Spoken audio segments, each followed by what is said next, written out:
விளையாட்டு பிரியர்கள் அனைவருக்கும் அன்பு வணக்கம். இன்னும் ஒரு காணொளி ஐபிஎல்லினுடைய இன்னும் ஒரு மிக முக்கியமான போட்டி நிறைவுக்கு வந்திருக்கிறது. 26.75 கோடி ரூபாய்களை ஸ்ரேயாஸ் ஐயருக்கு கொடுத்து பஞ்சாப் கிங்ஸ் அணி பெற்றுக்கொண்டது.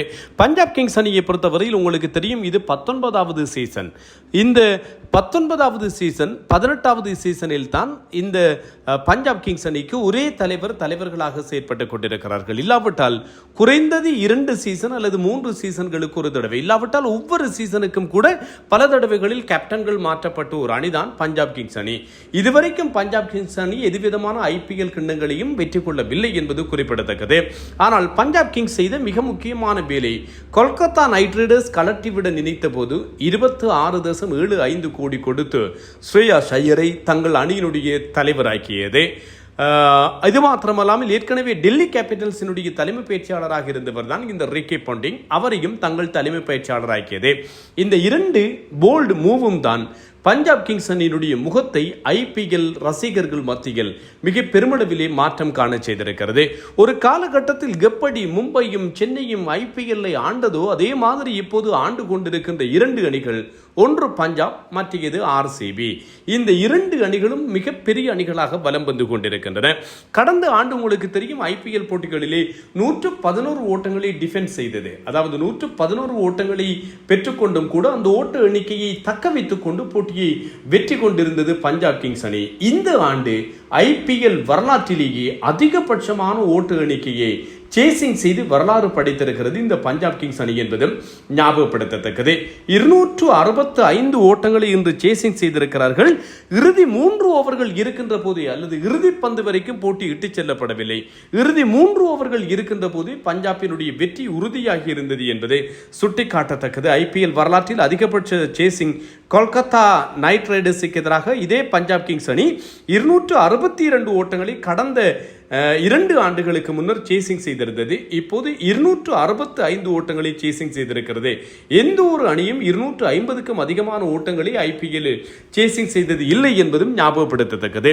சென்னைக்கு எதிராக 29 பந்துகளிலே 50, சன்ரைசர்ஸுக்கு எதிராக 33 பந்துகளிலே ஆட்டமிழக்காது 69, மும்பை இந்தியன்ஸுக்கு எதிராக 35 பந்துகளில் 66, இன்று டெல்லி கேபிட்டல்ஸுக்கு எதிராக 36 பந்துகளில் 71 ஓட்டங்கள் என்று சொல்லி ஸ்ரேயாஸ் ஐயர் 4வது அரைச்சதத்தை விளாசி இருக்கிறார். 7 சிக்சர்கள் 3 பவுண்டரிகள் இதிலே உள்ளடக்கம் என்பதும் ஞாபகப்படுத்தத்தக்கது. 2 தடவைகள் ஸ்ரேயாஸ் ஐயரினுடைய பிடியெடுப்பு நழுவ விடப்பட்டிருந்தது. 28 ஓட்டங்கள் மற்றும் 35 ஓட்டங்களை பெற்ற விடையில் கர்நாடகாவை சேர்ந்திருந்த கருண் நாயர் தான் இந்த 2 பிடியெடுப்புகளையும் நழுவ விட்டிருந்தார். அதற்கு பின்னர் ஸ்ரேயாஸ் ஐயர் விஸ்வரூபம் எடுத்தார். 22 பந்துகளில், அதாவது நான் சொன்னேன் இறுதி 3-4 ஓவர்களுக்கு முன்னதாகவே வெற்றி தீர்மானிக்கப்பட்டு விட்டது. 22 பந்துகளில் 38 ஓட்டங்கள் தேவை என்கின்ற நிலை இந்த பஞ்சாப் கிங்ஸுக்கு வந்தது. அப்படி மிக இலகுவாக போட்டியிலே வெற்றி பெற்றிருக்கிறார்கள். ஏற்கனவே லோகேஷ் ராகுல் ஐபிஎல் வரலாற்றிலே அதிகபட்சம் அடித்த அதிக ஓட்ட எண்ணிக்கை, ஒரு 2020 கிரிக்கெட்டில் 152 ஓட்டங்கள் என்றால் நினைத்து பார்க்க முடியாது. ஐபிஎல்லினுடைய 6வது சதத்தை அடித்திருந்தார். 47 பந்துகளில் சதம் அடித்திருந்தார். 152 ஓட்டங்களை இவர் குவித்திருந்தார் என்பதும் நினைவுபடுத்தத்தக்கது. கிறிஸ் கெயில், டேவிட் வார்னர் இவர்களுக்கு அடுத்து அதிகமான ஓட்டங்களை ஐபிஎல் போட்டிகளிலே பெற்றுக்கொண்டவர், ஒரு குறித்த ஒரு இன்னிங்ஸிலே பெற்றுக்கொண்டவர் என்கின்ற சாதனை இன்றைய நாளிலே புறப்பட்டிருக்கிறது இந்த லோகேஷ் ராகுலால் என்பதும் ஞாபகப்படுத்தத்தக்கதாக இருக்கிறது. மிகச்சிறப்பாக இவர் விளையாடி இருந்தார். இதனத்தில் 111 ஓட்டங்களை இவர்கள் டிஃபென்ஸ் செய்திருந்தார்கள் என்று சொல்லி இருந்திருந்தாரே. இப்போதைய நிலையில் குறிப்பாக 111 ஓட்டங்களை போட்டியிலே கடந்த முறை 2025ஆம் ஆண்டு குறைவான ஒரு ஓட்ட எண்ணிக்கையை பெற்றுக்கொண்டு வெற்றி பெற்றவர்கள் இன்று அதிக ஓட்ட எண்ணிக்கையை பெற்று சேசிங் செய்து வரலாறு படைத்திருக்கிறார்கள் என்பதும் ஞாபகப்படுத்தத்தக்கது. வாழ்த்துக்கள் ஸ்ரேயாஸ் ஐயர் தலைமையிலான இந்த அணிக்கு. இந்த அணியை பொறுத்தவரையில் இன்னும் சாதனைகள் ஏராளமாக படைத்திருக்கிறார்கள்.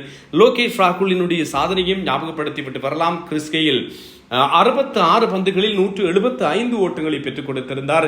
இதே போன்று பிரெண்டன் மெக்கனம் 73 பந்துகளில் 158 ஓட்டங்களை பெற்றுக் கொண்டார். இன்று லோகேஷ் ராகுல் 67 பந்துகளில் 152 ஓட்டங்களை பெற்றுக் கொண்டார் என்பதும் ஞாபகப்படுத்தத்தக்கது. 229 ஓட்டங்கள் இணைப்பாட்டம் தான் ஐபிஎல்லினுடைய அதிகபட்ச இணைப்பாட்டம். இது டிவில்லியர்ஸ் மற்றும் விராட் கோலி ஆகியோருக்கு இடையில். இன்று 2வது அதிகபட்ச ஓட்ட எண்ணிக்கை இணைப்பாட்டம் நிதிஷ் ராணா மற்றும் லோகேஷ் ராகுல் ராகுல் ஆகியோருக்கு இடையிலே பெறப்பட்டிருக்கிறது. 220 ஓட்டங்கள் இன்று இணைப்பாட்டமாக புரியப்பட்டிருக்கிறது என்பதும் ஞாபகப்படுத்தத்தக்கது. லோகேஷ் ராகுலினுடைய இன்னிங்ஸ் ஒரு சிறப்பான ஒரு இன்னிங்ஸாக அமைந்திருந்த அதே நேரத்தில் மறுபுறத்திலே பவர் பிளே ஓவர்களுக்குள்ளேயே போட்டியை முடித்து போனார்கள். 6 ஓவர்களில் 116 ஓட்டங்களை பிரியனாஷ் ஆர்யா மற்றும் பிரப்சிம்ரன் சிங் ஆகியோர் இன்றைய நாளிலே புரிந்திருந்தார்கள்.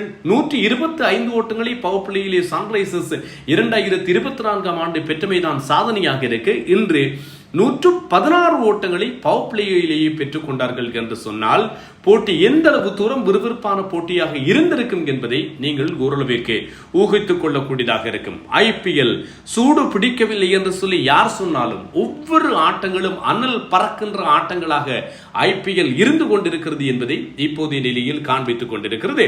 இப்போது ஒரு ஆட்டம் இடம்பெற்றுக் கொண்டிருக்கிறது. இன்னும் ஒரு 15 பந்துகளிலே சூரியவன்சி அரைச்சதம் அடித்திருக்கிறார். தொடர்ச்சி இவர் ஏற்கனவே 2 தடவைகள் 15 பந்துகளிலே அரைச்சதம் அடித்தவர். இன்றும் ஒரு 15 பந்துகளிலே அரைச்சதம் அடித்திருக்கிறார். டெல்லி கேபிட்டல்ஸ் 264 ஓட்டங்களை பெற்றது. 2 விக்கெட்டுகள் மட்டுமே இழக்கப்பட்டிருந்தது. பஞ்சாப் அணி எதுவிதமான தோல்வியையும் தழுவாத ஒரு அணிக்கு எதிராக இவ்வாறு 264 ஓட்டங்களை பெறுவது என்பது மிகப்பெரிய ஒரு விஷயம். டெல்லி அருண் ஜெட்லி மைதானத்திலே பேட்டன் நிசங்க மீண்டும் ஏமாற்றினார். 11 ஓட்டங்கள். லோகேஷ் ராகுல் 9 சிக்ஸர்கள் 16 பவுண்டரிகளோடு 67 பந்துகளில் 152. நிதிஷ் ராணா இன்று வாய்ப்பு கிடைத்தது. 4 சிக்ஸர்கள் 11 பவுண்டரிகள் 44 பந்துகளில் 91 ஓட்டங்கள். டேவிட் மில்லர் 3 ஓட்டம் 264 பெறப்பட்டது. முதலாவது விக்கெட் 28 ஓட்டங்களில் பெறப்பட்டது. இரண்டாவது விக்கெட் 248. அஸ்தீப் சிங் 4 ஓவர்கள் 49 கொன்று சேவிய பார்ட்லிட்டினுடைய ஓவரிலே நிதிஷ் ராணா 2 சிக்ஸர் 4 பவுண்டரிகள் என்கின்ற 28 ஓட்டங்களை விளாசியிருந்தார். மொத்தம் 69 ஓட்டங்களை பார்ட்லிட் பெற்றுக் கொடுத்தார். 69 ஓட்டங்களுக்கு ஒரு விக்கெட். மார்க்கோ ஜென்சன் 4 ஓவர்கள் 45 ஓட்டம் இல்லை. விஜயகுமார் வைஷாக் 3 ஓவர்கள் 48. இதே போன்று யுஷ்வேந்திர சகால் 4 ஓவர்கள் 42 ஓட்டங்கள், விக்கெட் இல்லை. 10க்கு துடுப்படுத்தாடிய பஞ்சாப் கிங்ஸ் அணியை பொறுத்தவரையில் பிரியனாஷ் ஆர்யா 17 பந்துகளில் 5 சிக்ஸர்களோடு 43. பிரப்சிம்ரன் சிங் 9 பவுண்டரிகள் 5 சிக்ஸர்களோடு 26 பந்துகளில் 76. பிரியனாஷ் ஆர்யாவினுடைய ஸ்ட்ரைக் ரேட் 252. பிரப்சிம்ரன் சிங்கினுடைய ஸ்ட்ரைக் ரேட் 292 என்று சொன்னால் எப்படி இவர்கள் அதகளம் புரிந்திருப்பார்கள் என்று சொல்லி பாருங்கள். 6.5 ஓவர்களில் தான் முதலாவது விக்கெட் வீழ்த்தப்பட்டது. 126 ஓட்டங்களாக இந்தியாவிற்கு ஓபனர்களாக விளையாட அத்தனை தகுதியும் இந்த பஞ்சாபினுடைய ஆரம்ப துடுப்பாட்ட ஜோடிக்கு இருக்கிறது. கூப்பா கொனலி என்று ஏமாற்றினார். முக்கியமான கட்டத்திலே 17 ஓட்டங்கள். ஸ்ரேயாஸ் ஐயர் 2 பிடியெடுப்புகள் நழுவ விடப்பட்டது. 36 பந்துகளில் 7 சிக்ஸர்களோடு 71. நிகால் வதேரா இவர் மும்பையினுடைய பாசறையில் வளர்க்கப்பட்டவர். 15 பந்துகளில் 25. சஷாங்க் சிங் 10 பந்துகளில் நல்ல ஒரு பினிஷர் 19 ஓட்டங்களை பெற்றுக் கொடுத்திருந்தார். 18.5 ஓவர்களில் அதாவது 7 பந்துகள் மீதம் இருக்க 6 விக்கெட்டுகளால் இந்த போட்டியிலே பஞ்சாப் வெற்றி பெற்றிருந்தது என்பதும் சுட்டி காட்டக்கூடிய ஒரு விஷயம். மிகச்சிறந்த ஒரு போட்டி. ஆகிப் நபி மிக பெருமளவிலே எதிர்பார்க்கப்பட்டவர். 8 கோடிக்கு IPL ஏலத்திலே பெறப்பட்டவர். 5 கிண்ண போட்டிகளிலே மிகச்சிறப்பாக பிரகாசித்தவர். கிடைத்த வாய்ப்புகளை சரியாக பயன்படுத்தவில்லை. 2 ஓவர்கள் 41 ஓட்டங்கள், விக்கெட்டிலே. முகேஷ் குமார் 3 ஓவர்கள் 55 ஓட்டங்கள். அக்சார் பட்டேல் 4 ஓவர்கள் 44க்கு 1.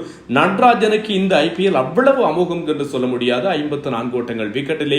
குல்தீப் ஜாதவ் 46க்கு 2. விப்ராஜ் நிகம் 24 ஓட்டங்களுக்கு 1. விப்ராஜ் நிகமினுடைய பந்து வீச்சிலே தான் ஸ்ரேயாஸ் ஐயரினுடைய 2 பிடியெடுப்புகள் நழுவ விடப்பட்டன. முதலாவது விக்கெட் 126 ஓட்டங்களுக்கு ஆட்டம் எடுக்கப்பட்டாலும் அதற்கு பின்னர் மீதமான 19 ஓட்டங்களுக்குள் அடுத்தடுத்து 2 விக்கெட்டுகள் இழக்கப்பட்டது. பின்னர் ஸ்ரேயாஸ் ஐயர் போட்டியை வெற்றியை தேடி கொடுத்திருக்கிறார் இந்த பஞ்சாப் கிங்ஸ் அணிக்கு என்பதும் நினைவுபடுத்தக்கூடிய ஒரு விஷயம். குறிப்பாக இந்த போட்டியை பொறுத்தவரையில் புள்ளிப்பட்டியலிலே பஞ்சாப் 7 ஆட்டங்கள் 6 வெற்றிகள். அதே போன்று RCB 7 போட்டிகளிலே 5 வெற்றிகள். ராஜஸ்தான் ராயல்ஸ் 7 போட்டிகளிலே 5 வெற்றிகள். சன்ரைசர்ஸ் இப்போது இடம்பெற்றுக் கொண்டிருக்கின்ற போட்டியை விடுத்து 7 போட்டிகளிலே 4 வெற்றிகள். சென்னை, டெல்லி, குஜராத் ஆகிய அணிகள் தலா 3 வெற்றிகளோடு இருக்கின்றன. நான் தில்லையம்பலம் தரணிதரன். இன்னும் ஒரு காணொளியில் சந்திப்போம்.